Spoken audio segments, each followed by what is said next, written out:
You would have seen the unemployment numbers from yesterday, 5.2%, which is less than the 5.3 some were expecting, but more than the 5.1 from the previous quarter. So what support is being provided to families in need at a time like this? Paul Barber is with us, Salvation Army Principal Social Policy Analyst. Paul, good morning. Yeah, kia ora, good morning. Yeah, good to have you on the show. What are you seeing at your on the Coldface? Are you seeing unemployed people turning up needing support? Yes, that's we're basically seeing the impacts that are over the past 2 years of the pressures and stresses of steadily rising unemployment, and it affects groups differently, and there are some groups more impacted more than others.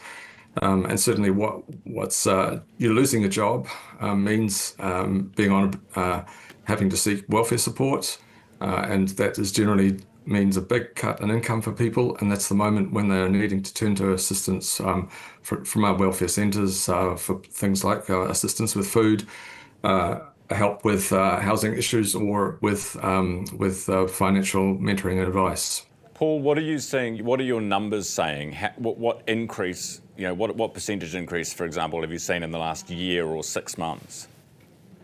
Well, if you look at we're coming off really tough times already, and we're not seeing any decrease in need. It hasn't. If I look at our figures overall, there's not a huge increase in, for instance, the need for food assistance, but that also reflects the fact that our services themselves are running pretty much at their capacity and have been for some time.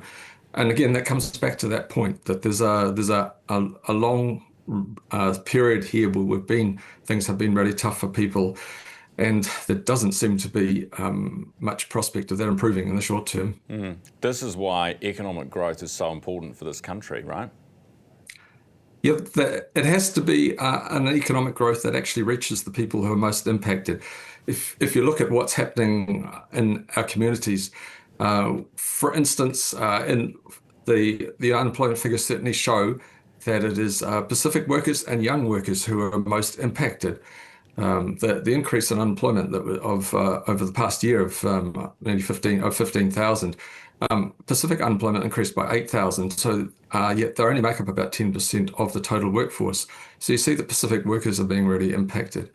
And similarly, it's young people who make up a big proportion of those who are unemployed. And that group, about 63,000 are under 25. Yeah, and it's that group that's also most impacted.